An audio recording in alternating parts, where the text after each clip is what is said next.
Hello friends, स्वागत है आपका मेरे यूट्यूब चैनल पे।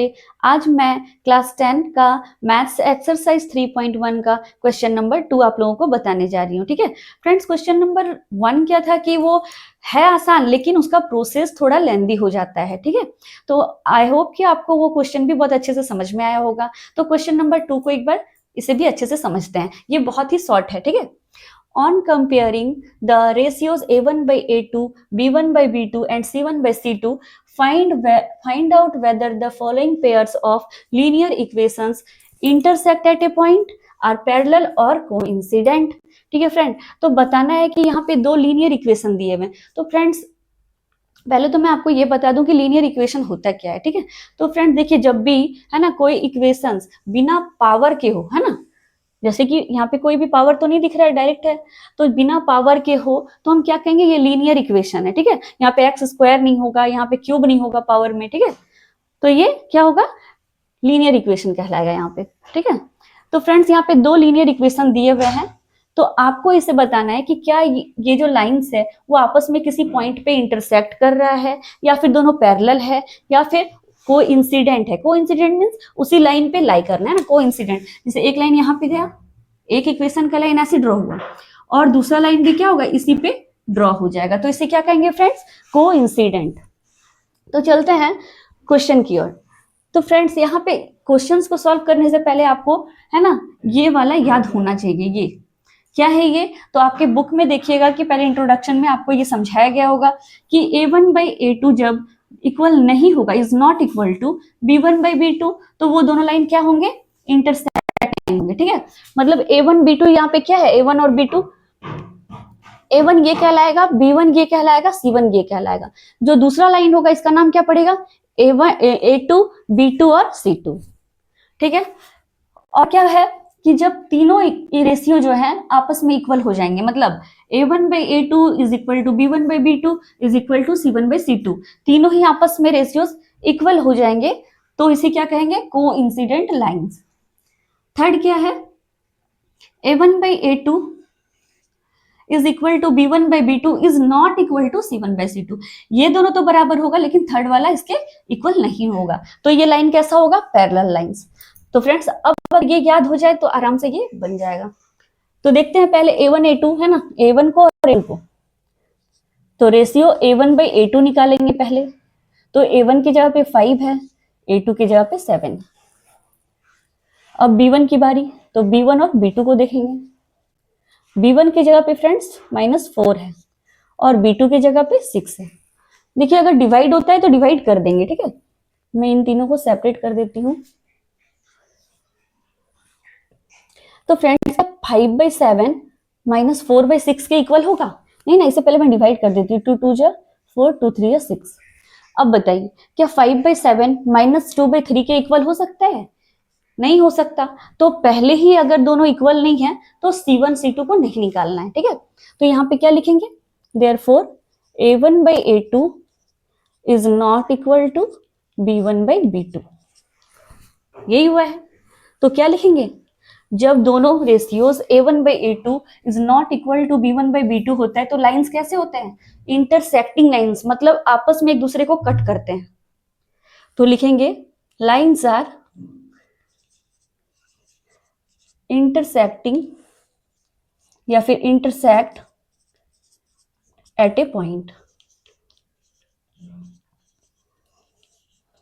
ये हो जाएगा। अब दूसरे को देखते हैं, इसमें भी देखेंगे a1 a2 क्या आया है, a1 by a2, तो a1 की जगह पे फ्रेंड 9 है और a2 की जगह पे 18। फिर देखेंगे b1 by b2 को, अगर ये डिवाइड हो रहा है तो डिवाइड कर देंगे, 9 1 जा 9, 9 2 जा 18, ये कट गया है। b1 और b2 को देखेंगे 3/6, ये भी कट रहा है, 3 1 जा 3, 3 2 जा 6। तो फ्रेंड्स ये भी 1/2 आ गया, ये भी 1/2 आ गया। तो जब दो इक्वल हो जाए तो आप, तो उसके बाद थर्ड वाले को भी निकालना पड़ेगा, मीन्स c1 by c2 को भी निकालेंगे। तो c1 यहाँ पे क्या है 12 और c2 है 24, ये भी डिवाइड हो रहा है 12 के टेबल से 1/2। तो फ्रेंड्स आप देख रहे हैं कि इसमें भी 1/2, इसमें भी 1/2, 1/C2 भी क्या हो गया 1/2। तो तीनों की रेशियोज जब इक्वल होते हैं तो वो कैसा लाइंस होता है, कोइंसिडेंट लाइंस। तो लिखेंगे therefore A1/A2 equal to B1/B2 is equal to C1/C2। Therefore lines are कैसा होता है, कोइंसिडेंट, कोइंसिडेंट। ठीक है फ्रेंड्स, थर्ड क्वेश्चन को देखेंगे। इसमें भी वही प्रोसेस करेंगे, A1/A2 निकालना है पहले, 6/2। ये डिवाइड हो रहा है ना 2 के टेबल से, 2 1 जा 2, 2 3 जा 6। उसके बाद देखेंगे B1/B2 को, -3 साइन को भी लिखा जाता है क्योंकि देखिए उधर प्लस है तो प्लस प्लस तो कुछ फर्क नहीं पड़ने वाला, लेकिन यहाँ पे माइनस है तो माइनस को लिखना पड़ेगा, माइनस है, यहाँ पे भी माइनस है। यहाँ पे y के जगह पे कोई टर्म नहीं दिख रहा है तो इसको 1 मानेंगे, कुछ नहीं है तो 1। तो देखिए फ्रेंड्स माइनस माइनस डिवाइड होके प्लस बन जाता है। तो क्या 3/1 3/1 ये भी आ गया, फिर दो बराबर हो गए तो फिर थर्ड को चेक करेंगे C1/C2 को, 10/9। तो फ्रेंड्स ये दोनों तो आपस में इक्वल है, लेकिन क्या C1/C2 इन लोगों के इक्वल है, तो नहीं है। तो इसलिए ये कौन से इक्वेशंस को फॉलो करेगा, पैरेलल लाइंस को, है ना। तो लिखेंगे since A1/A2 is equal to B1/B2 is not equal to C1/C2, therefore lines are parallel।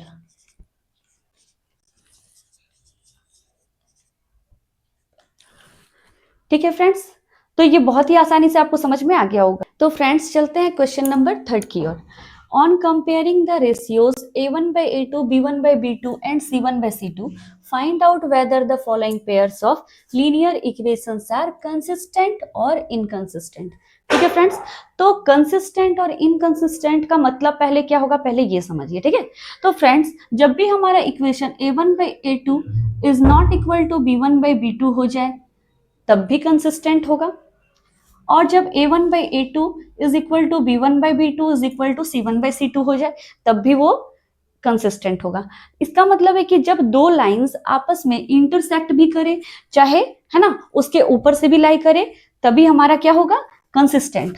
और ये जो पैरेलल लाइंस है means A1/A2 is equal to B1/B2 is not equal to C1/C2, जब पैरेलल हो जाएगा तो इसे क्या कहेंगे, इनकंसिस्टेंट लाइन।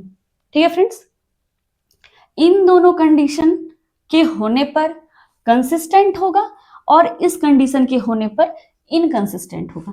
ठीक है फ्रेंड्स, तो चलते हैं क्वेश्चन को बनाते हैं। पहले निकालना होगा A1/A2 जैसे हम लोग पहले करते थे। तो फ्रेंड यहाँ पे A1 क्या है, 3 है, A2 क्या है, 2 है। अब B1 और B2 को देखेंगे,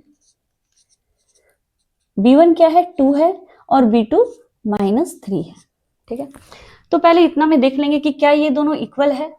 तो क्या फ्रेंड्स 3/2 इक्वल होगा 2/-3 के, तो बिल्कुल भी नहीं, तो C1/C2 को हम लोग नहीं निकालेंगे। ठीक है फ्रेंड्स,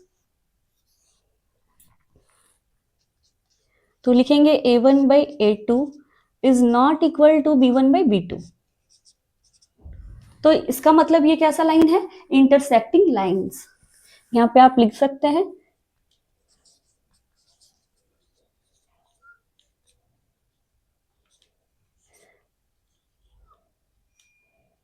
इंटरसेक्टिंग लाइंस। तो ये क्या हो जाएगा, कंसिस्टेंट। मैंने कहा था आपको कंसिस्टेंट। आप इसे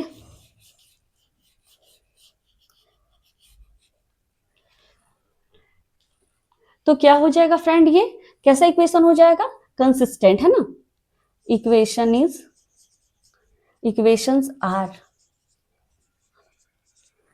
कंसिस्टेंट।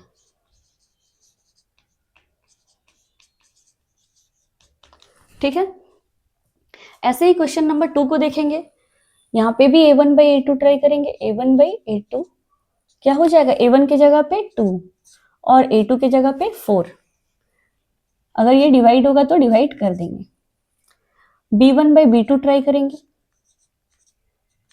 क्या है B1/B2, तो -3 है, और B2 की जगह पे -6 है। फ्रेंड ये भी डिवाइड हो जा रहा है, 3 2 जा 6, माइनस माइनस प्लस हो गया, 1/2 यानी कि C1/C2 को भी निकालना पड़ेगा, C1/C2 8/9, C1 की जगह पे 8 है, C2 की जगह पे 9। तो क्या फ्रेंड ये दोनों तो 1/2 आया, लेकिन क्या ये 1/2 है? तो नहीं है। तो इसका मतलब क्या होगा कि ये दोनों तो इक्वल होंगे, लेकिन ये इक्वल नहीं होगा।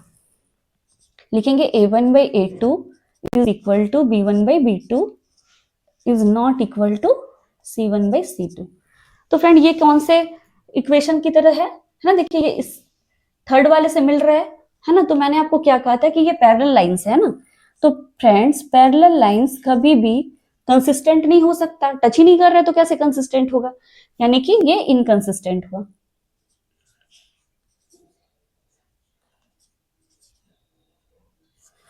है ना? मैंने आपको क्या कहा था कि इन दोनों कंडीशन में कंसिस्टेंट होता है और इस कंडीशन में इनकंसिस्टेंट होता है। तो लिखेंगे इक्वेशंस आर इनकंसिस्टेंट टेंट। हो गया? तो फ्रेंड्स चलते हैं क्वेश्चन नंबर 4 को सॉल्व करने। इसमें भी A1/A2 निकालना है। तो A1 की जगह पे क्या है 5 और A2 की जगह पे -10। ये तो इससे डिवाइड हो जाएगा 1/2। उसके बाद देखेंगे B1/B2 को। तो B1 की जगह पे क्या है -3 और B2 की जगह पे है 6। ये भी डिवाइड हो जा रहा है, 3 2 जा 6। तो फ्रेंड्स क्या 1/2 यहाँ पे देखिए माइनस है, ठीक है? तो ये -1/2 ही होगा, ठीक है? तो -1/2 के इक्वल आ जा रहा है। तो अब C1 C2 को भी देखेंगे। C1/C2 is equal to 11/-22। तो फ्रेंड ये भी डिवाइड होगा 11 के टेबल से 1 बार में और ये 2 बार में, ठीक है? तो क्या -1/2 और यहाँ भी -1/2 है ना फ्रेंड्स? तो जब तीनों ही इक्वल होता है तो कैसा लाइन होता है? कोइंसिडेंट लाइन होता है। और कोइंसिडेंट लाइन का होने का मतलब क्या है कि ये कंसिस्टेंट है।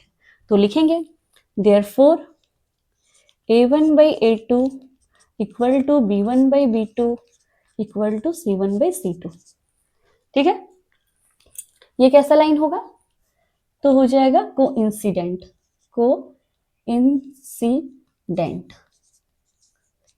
लाइंस। ठीक है? तो कोइंसिडेंट लाइन होने पे क्या हो जाता है इक्वेशंस क्या होंगे? Equations are consistent. ठीक है?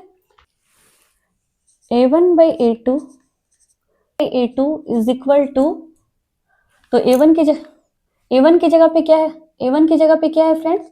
4/3 और A2 की जगह पे 2 है। इसे सॉल्व कर देंगे 4/3, ये 2 3 के पास आ जाएगा, 2 2 जा 4 कैंसिल, 2/3 होगा।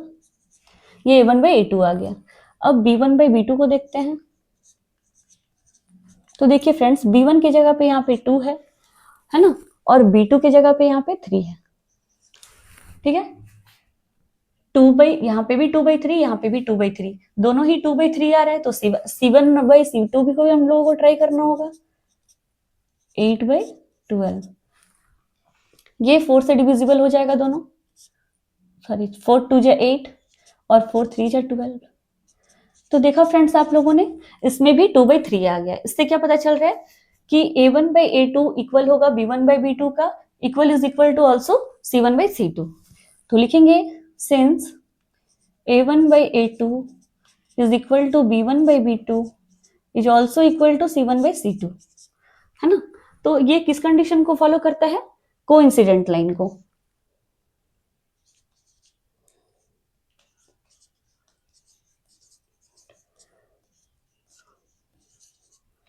तो फ्रेंड्स मैंने आप लोगों को बताया था कि जब भी कोइंसिडेंट लाइंस भी हो तो क्या हो जाएगा? वो कंसिस्टेंट। ठीक है? तो लिखेंगे इक्वेशंस आर कंसिस्टेंट।